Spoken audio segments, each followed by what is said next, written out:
નમસ્તે વિદ્યાર્થી મિત્રો, ધોરણ 11 ની અંદર આપ સૌનું હાર્દિક સ્વાગત છે. ટોપિક 2.6.1 નિરપેક્ષ ત્રુટિ કે જેને દર્શાવે ડેલ્ટા એ વડે, ત્યારબાદ સરેરાશ નિરપેક્ષ ત્રુટિ કે જેને દર્શાવે ડેલ્ટા એ ની ઉપર 12 ઉપર જે આડો લીટો છે એ સરેરાશ માટે વપરાય છે. ત્યારબાદ આવશે સાપેક્ષ ત્રુટિ કે જેને આ ઠ જેવો લેટર દેખાશે, આને ડેલ્ટા કહેવાય. બરાબર, ડેલ્ટા એ બંને ડેલ્ટાની નિશાની છે. ત્યારબાદ છે સાપેક્ષ ત્રુટિ પ્રતિશતમાં એટલે કે ટકાવારીમાં. તો આપણે એક પછી એક બધાને જોતા જઈએ. તો નિરપેક્ષ ત્રુટિ ડેલ્ટા એ, સરેરાશ નિરપેક્ષ ત્રુટિ ડેલ્ટા એ 12, સાપેક્ષ ત્રુટિ ડેલ્ટા એ અને સાપેક્ષ ત્રુટિ પ્રતિશતમાં ડેલ્ટા એ પર્સન્ટેજ. બરાબર છે? ઓકે. તો હવે આપણે અવલોકનોની વાત કરીએ. તો ધારો કે કોઈ એક પ્રયોગ થાય છે, એ પ્રયોગની અંદર આપણે ઉદાહરણ લઈએ. ઉદાહરણ 2.7. ધારો કે કોઈ સાદા લોલકનો કોઈ પ્રયોગ છે, એ સાદા લોલકના પ્રયોગમાં આપણે આવર્તકાળ માપીએ છીએ. આવર્તકાળ એટલે સમય. તમને ખ્યાલ હોય તો સાદું લોલક કોને કહેવાય? તો સ્ટેન્ડ. પછી એ દોરીને છેડે ગોળો ફિટ કર્યો હોય અને ગોળો આમ ડાબીને જમણી બાજુ ગતિ કરતો હોય, એના માટેનો જે સમય હોય એના એક દોલનનો સમય, એને આવર્તકાળ કહેવાય. તો એક દોલન કોને કહેવાય? ધારો કે ગોળો છે, એ ધારો કે મારી જમણી બાજુના છેડે ગોળો છે, એને આમ છોડો હાથમાંથી, તો ગોળો આમ જશે એટલે અડધું દોલન, ફરી પાછો ગોળો મૂળ સ્થાન આવે એટલે બીજું અડધું દોલન. બરાબર? તો કુલ એક દોલન થયો. આ એક દોલન માટેનો સમય હોય એને આવર્તકાળ કહેવાય. બરાબર? એટલે બીજી ભાષામાં કહીએ તો સમય. તો અહીંયા સમય માપવાનો ધારો કે એક પ્રયોગ છે. બરાબર? લોલકનો ગોળો આમ જમણીથી ડાબી બાજુ, ડાબીથી પાછી જમણી બાજુ, એટલે કે એક દોલન માટેનો સમય છે ને આવર્તકાળ કહેવાય. આવો આવર્તકાળ માપવાનો કોઈ પ્રયોગ ચાલુ છે અને એની અંદર જુદી જુદી 5 વખત આપણે આવર્તકાળ માપીએ છીએ. ધારો કે પહેલી વખત કોઈ વ્યક્તિ આવર્તકાળ માપે તો 2.63 સેકન્ડ, એને અવલોકન A1 કહેશું. બીજી વખત આવર્તકાળ માપીએ તો 2.56 સેકન્ડ, જેને A2 કહીશું. ત્રીજી વખતનો પ્રયોગ આવર્તકાળ 2.42 સેકન્ડ, અવલોકન A3 કહી દી. પ્રયોગ નંબર 4 રેડી, એની અંદર આવર્તકાળ 2.71 સેકન્ડ, એને અવલોકન A4. પાંચમી વખત કોઈ પ્રયોગ થાય છે, એમાં આવર્તકાળ છે 2.8 સેકન્ડ, એ અવલોકન A5 કહી દી. ટૂંકમાં જુદા જુદા 5 પ્રયોગ થાય છે. દરેક વખતે આપણે આ પ્રકારના આવર્તકાળ માપીએ છીએ અને આપણે એને નામ આપશું અવલોકનને A1, A2, A3, A4, A5. તો આ બધા માપેલા અવલોકનો કહેવાય અથવા આપેલા અવલોકનો કહેવાય. આપેલા અવલોકનો અથવા તો માપેલા અવલોકનો. તો આવા અવલોકનો અહીં દર્શાવ્યા છે A1, A2, A3, A4 અને A5. હવે તમે જોઈ શકશો કે ક્યારેક આવર્તકાળ એક દોલનનો આવર્તકાળ 2.63 સેકન્ડ, ક્યારેક એક દોલનનો આવર્તકાળ 2.56 સેકન્ડ, ક્યારેક 2.42 સેકન્ડ, ક્યારેક 2.71, ક્યારેક 2.8. તો ખરેખર તો એક દોલન માટેનો સમય દરેક વખતે આમ સરખો જ મળવો જોઈએ. આ સમય દરેક વખતે સરખો મળવો જોઈએ. તો દરેક વખતે અવલોકન તો જુદા જુદા આવે છે. તો આ સાચા અવલોકનની આપણને ખબર ન પડે કે ભાઈ આમાં સાચું અવલોકન કયું ગણવાનું. આ 5 અવલોકનો છે, એમાંથી સાચું અવલોકન કયું? એટલા માટે આવા બધા અવલોકનોની સરેરાશ લેવામાં આવે. બરાબર? તમે 5મા છઠ્ઠા ધોરણની અંદર સરાસરી ભણી ગયા છો. સરાસરી એટલે અવલોકનોનો સરવાળો છેદમાં અવલોકનોની સંખ્યા. તો સરેરાશ ક્યારે લેવામાં આવે? બરાબર છે? તો કે દર વખતે અવલોકનો 5 અવલોકનો એ લીધા, એ 5માંથી સાચું અવલોકન કયું એ આપણને ખબર નથી. તો બધા અવલોકનોની સરેરાશ લઈ લ્યો, બધાની એવરેજ લઈ લ્યો અને એને સાચું અવલોકન તમે કહી દો. બરાબર? તો 5 અવલોકનોની સરેરાશ એટલે A1 A2 A3 A4 A5 ભાગ્યા 5 એટલે કુલ અવલોકનોનો સરવાળો અને છેદમાં અવલોકનોની સંખ્યા. બરાબર? ત્યારબાદ આપણે એક રાશિ ભણવાની છે, નિરપેક્ષ ત્રુટિ. નિરપેક્ષ ત્રુટિનું સૂત્ર છે આપેલું અવલોકન અથવા માપેલું મૂલ્ય, બરાબર, માઈનસ અવલોકનોની સરેરાશ એટલે કે સાચું મૂલ્ય. અહીંયા તમે જે સરેરાશ લેશો એ સાચું મૂલ્ય આપશે. તો ડેલ્ટા A1 તો A1 A12, આને ઉપર આડો લીટો છે અને આપણે 12 કહીશું.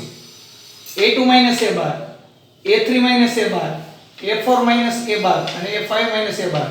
તો અહીંયા જે મળશે આ રીતે નિરપેક્ષ ત્રુટિ મળશે. પણ નિરપેક્ષ ત્રુટિ હંમેશા ધન જ હોય. નિરપેક્ષ ત્રુટિ હંમેશા ધન જ હોય. એટલે જો આ બધી જગ્યાએ માનાંક લીધો છે, માનાંક, કારણ કે નિરપેક્ષ ત્રુટિ છે હંમેશા ધન જ હોય. બીજી ભાષામાં કહીએ તો હંમેશા તફાવત લેવાનો, એ બાદબાકી કરવાનો પણ ધન તફાવત લેવાનો. તો નિરપેક્ષ ત્રુટિ હંમેશા ધન જ હોય, બીજી ભાષામાં કહીએ તો તફાવત ધન હોય. રેડી? તો ત્યારબાદ સરેરાશ નિરપેક્ષ ત્રુટિ, એટલે આ જે નિરપેક્ષ ત્રુટિ છે એની પાછી સરેરાશ લેવાની. તો એ કઈ રીતના થશે? એને ડેલ્ટા એ બાર કહીશું. રેડી? તો સરેરાશ માટે કયો સંકેત છે? આડો લીટો. નિરપેક્ષ ત્રુટિ માટે ડેલ્ટા એ, બરાબર? તો આખું થશે સરેરાશ નિરપેક્ષ ત્રુટિ. તો સરેરાશ નિરપેક્ષ ત્રુટિ કોને કહેવાય? તો કે નિરપેક્ષ ત્રુટિનો પહેલા સરવાળો, પછી આપણે આની સંખ્યા 1 2 3 4 અને 5, તો ભાગ્યા 5. રેડી? હવે કોઈ પણ ભૌતિક રાશિ, ધારો કે આ જમણી બાજુ એક દાખલો પણ સાથે સાથે તમને સમજાવું છું. એટલે ડાબી બાજુ થિયરી, જમણી બાજુ દાખલો, એટલે 2 in 1. થિયરી આખી તમને દ્રઢ થઈ જાય, જલ્દી આવડી જાય. બરાબર છે? ઓકે. અને ટેક્સ્ટ બુકમાં આપ્યું એના કરતાં તો ઘણી સરળ સમજૂતી છે. તો સરેરાશ નિરપેક્ષ ત્રુટિ એટલે આ નિરપેક્ષ ત્રુટિનો સરવાળો ભાગ્યા નિરપેક્ષ ત્રુટિ 5 વખત છે તો ભાગ્યા 5. કોઈ પણ ભૌતિક રાશિની જો ત્રુટિ સહિત લખવી હોય, ભૌતિક રાશિ એટલે આ બાજુ તમે જુઓ તો આવર્તકાળ, બરાબર? તો આ સરેરાશ નિરપેક્ષ ત્રુટિ પછી ભૌતિક રાશિ ત્રુટિ સહિત લખવી હોય તો આ રીતે લખાય.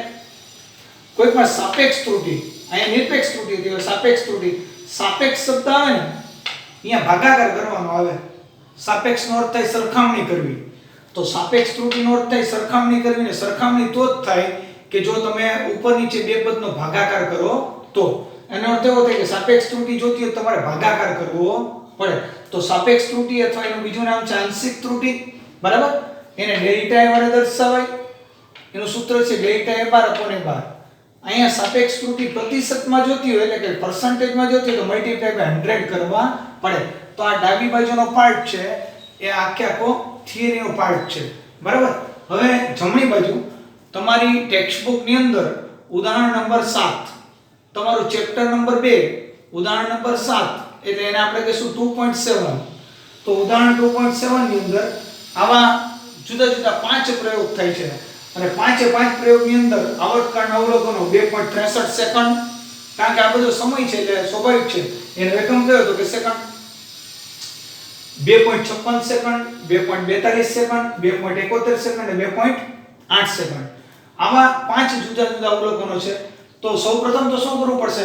હવે આ 5 અવલોકનો જુદા જુદા એવા, એનો અર્થ એમ કે આમાંથી સાચું અવલોકન કયું છે ને એ આપણને ખબર નથી.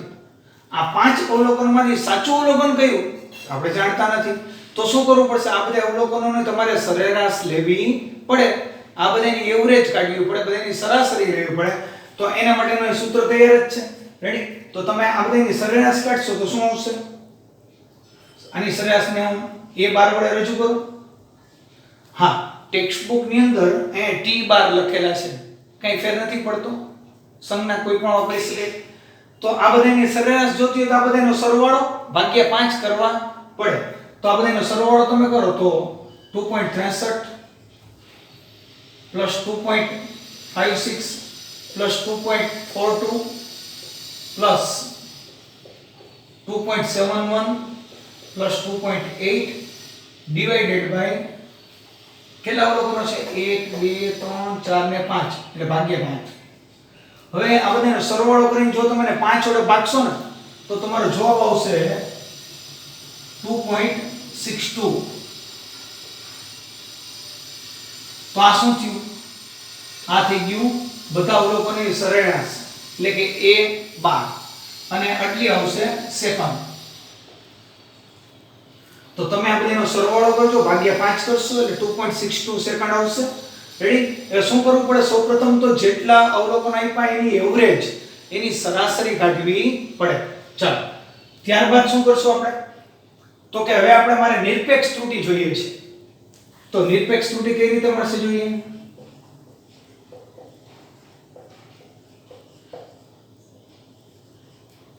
નિરપેક્ષ ત્રુટિ માટે સૌપ્રથમ તો આપણે ડેલ્ટા a1 જોઈએ.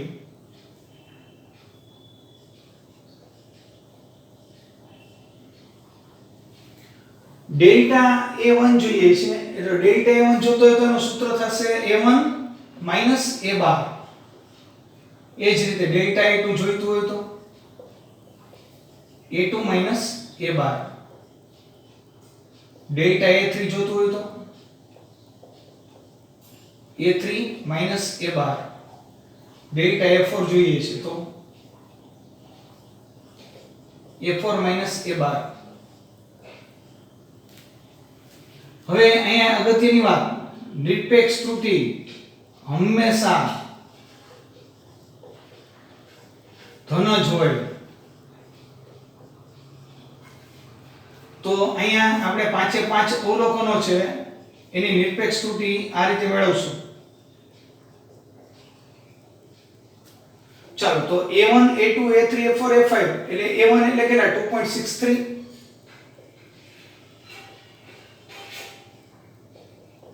પછી a2 2.56,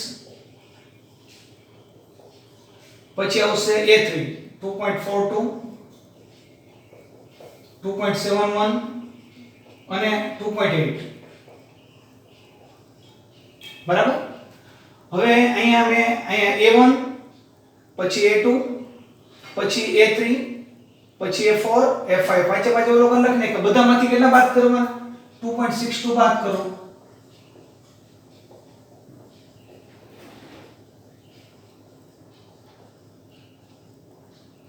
પાછું તમારે આનું મૂલ્ય ક્યારેક માઈનસમાં પણ આવશે. આનું મૂલ્ય ક્યારેક જો માઈનસમાં પણ આવશે તો જો એ બે અવલોકનો એવા છે જ કે નાનામાંથી મોટી સંખ્યા બાદ કરો છો તો નાનામાંથી મોટી સંખ્યા બાદ કરો જવાબ માઈનસમાં આવશે. પણ અહીંયા માનાંક છે એટલે -5 હોય તો કેવા થઈ ગઈ +5.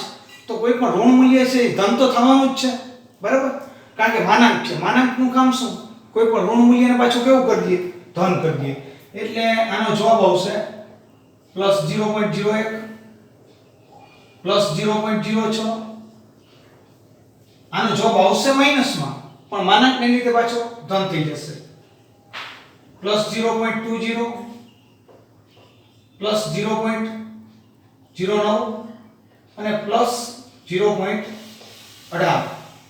તો આ બધાનો જવાબ છે એ પ્લસમાં આવશે. બરાબર. હવે સરેરાશ નિરપેક્ષ ત્રુટિ જોઈએ છે તો શું કરવાનું? આ બધાનો સરવાળો ભાગ્યા 5. તો હવે આપણે જોઈએ છે સરેરાશ નિરપેક્ષ ત્રુટિ.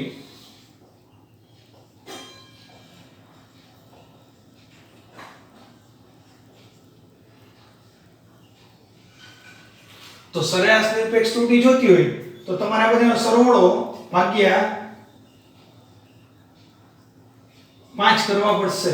બરાબર. તો આ બધાનો તમે સરવાળો કરશો તો આવશે આ બેની બાદબાકી કેટલી આવી 0.01 +0.06 +0.20 +0.09 +0.18 ભાગ્યા 5. તો આનો તમને જે જવાબ મળશે એ એપ્રોક્સિમેટલી 0.11 સેકન્ડ.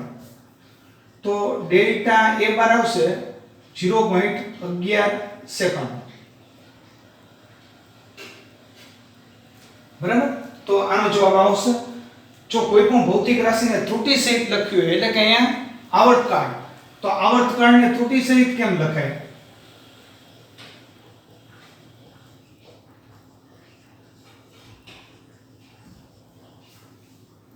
આવર્તકાળની જો ત્રુટિ સહિત મારે લખવું હોય તો કેમ લખાય?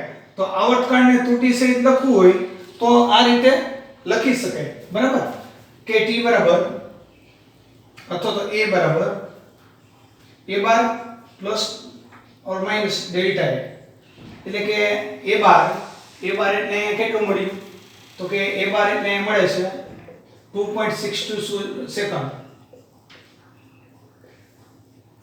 તો 2.62 સેકન્ડ એટલે 2.62 પ્લસ 0.11.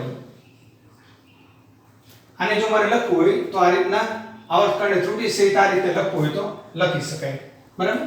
હવે જોઈએ સાપેક્ષ ત્રુટિ.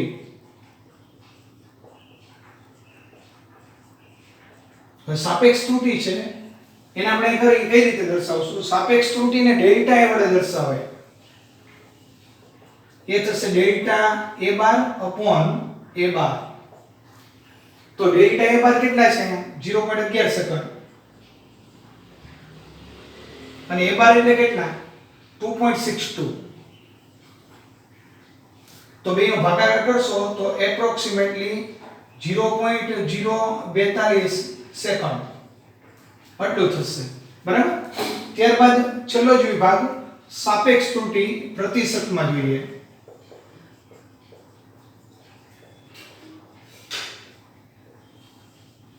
તો સાપેક્ષ ત્રુટિ જો પ્રતિશતમાં જોઈતી હોય તો શું કરવું પડે? તો કે આ ડેલ્ટા નો જે જવાબ આવ્યો હતો એને મલ્ટીપ્લાય બાય 100 કરો તો પર્સન્ટેજમાં મળશે. તો 0.042 મલ્ટીપ્લાય બાય 100 તો તમારો આન્સર જે છે એ આવશે અહીંયા 4.2%. બરાબર છે. તો અહીંયા તમે જુઓ ડાબી બાજુ બધી થિયરી છે અને જમણી બાજુ એનું એક્ઝામ્પલ છે. તો આની ખૂબ જ સરળ ભાષામાં મેં તમને સમજૂતી આપી. આ નેક્સ્ટ ટાઈમ આપણે ત્રુટિઓનું સંયોજન જોશું. બરાબર. આના પછીના લેક્ચરમાં આપણે ત્રુટિઓનું સંયોજન કોને કહેવાય? બરાબર. તો કે કોઈ પણ ધારો કે હું તમને એમ કહું કે ઘનતા બરાબર દળના છેદમાં કદ, તો દળ અને કદ જુદી જુદી બે ભૌતિક રાશિ છે, એનો ભાગાકાર કરો દળ ભાગ્યા કદ તો ઘનતા મળે. તો આવી કોઈ પણ બે રાશિનો કાં તો ભાગાકાર કરવાનો, કાં ગુણાકાર, કાં સરવાળો અથવા તો બાદબાકી. તો કોઈ પણ બે રાશિનો ગુણાકાર, ભાગાકાર, સરવાળો, બાદબાકી આવું કરો ને તો આને ત્રુટિઓનું સંયોજન કર્યું કહેવાય. તો નેક્સ્ટ લેક્ચરની અંદર આપણે ત્રુટિઓનું સંયોજન ભણશું.